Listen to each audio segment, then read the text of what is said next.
Let's start with the Apple Watch. It's been approved by the TGA, and there's also a way for users to check their heart health.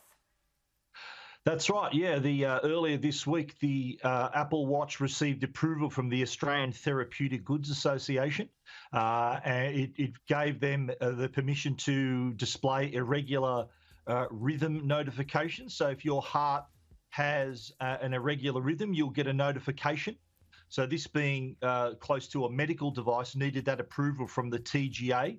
So that came earlier this week.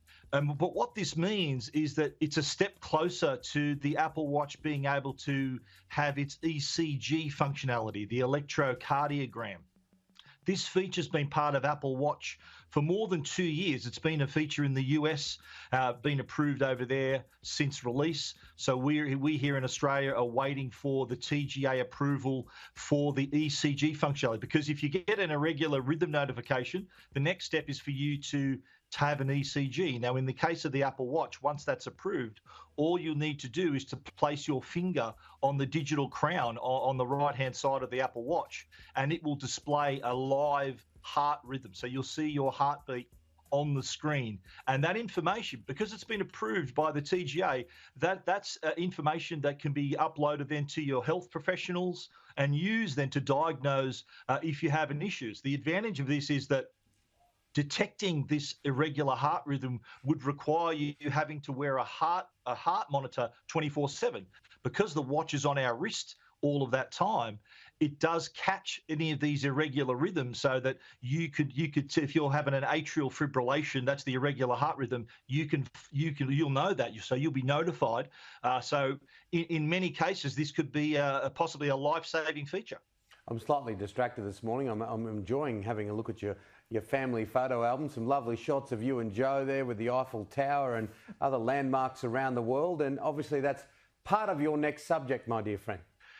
It is, yeah. Well, what you're seeing right here, that's the Netgear mural. That's a digital photo frame from Netgear. It's the Wi-Fi photo frame. It's got a 15.6-inch display. It's got an anti-glare screen, so any room that you want to watch it, there's no reflection, so it looks really good. And it's a great way for you to upload digital photo albums, so that the amount of photos we take on our smartphones, they stay there. Like, it's look through your phone and you think, I'm gonna print that and I'm gonna frame that. Some people do it. It's a very rare occurrence.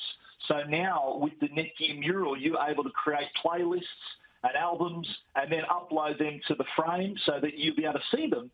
And the beauty of this too, being Wi-Fi, you'll be able to gift this frame to, say, a family member. Say I can gift this to my parents, and then I'm able, and my kids are able to send their frame the latest photos, because my parents aren't on Facebook, they're not on social media, so them being able to see these photos that they wouldn't normally have seen, that's another function of the mural.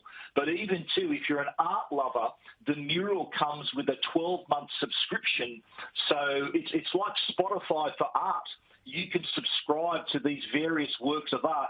I can display the best works from the Louvre and all these other galleries and display them on the mural and be able to see all the information, because there is a gesture control, so you can access information from the artwork as well. So either way, whether you want to display your family photos or your favourite photos or works of art, the Netgear mural does a great job of doing that.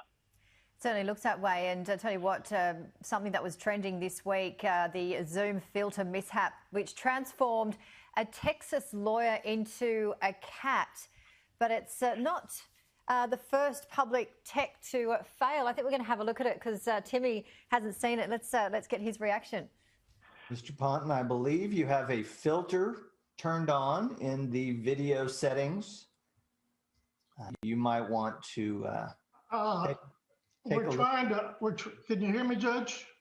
I can hear you. I think it's a filter. It is, and I don't know how to remove it. I've got my assistant here. She's trying to, but I'm prepared to go forward with it.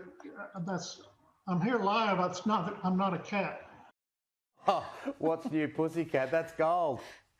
Yeah, that was that was a Texas lawyer who claimed he was using an old computer. I heard other reports that it was his secretary's computer, and that you saw the hilarious result there. But it's not the first time this has happened. A couple of not even a year ago, I think some Pakistani politicians decided to go high tech and stream their press conference on Facebook. But the problem is they didn't realise there was also a cat filter on board there. I think we have a photo from that. That's the Texas lawyer. There was the case, the Pakistani lawyer, where he actually there's the Pakistani politician who on Facebook didn't realise that there was a cat filter. I don't know what it is about cat filters, but it also the Pakistani politician trying to be high tech, it backfired slightly. But there was another really humorous Zoom fail, if you like. It was a woman who from a non-profit talking to her staff members and turned herself into a potato. So they're talking about some pretty serious things, but it's pretty hard to take someone who looks like a potato very seriously. But this went viral as well. So you've got to be very careful with your filters. If it's not a cat filter, look, you can also turn yourself into a potato. Oh, I think there's a whole movie out of all of this, of what's happened. And people just pouring a glass of wine during the middle of a meeting or heading to the bathroom. Like people just We've got to have a bit of fun in all of this time, don't we? We've got to have a bit of a laugh. Absolutely. Thanks, Steve. We'll see you next week. Thanks a lot, guys.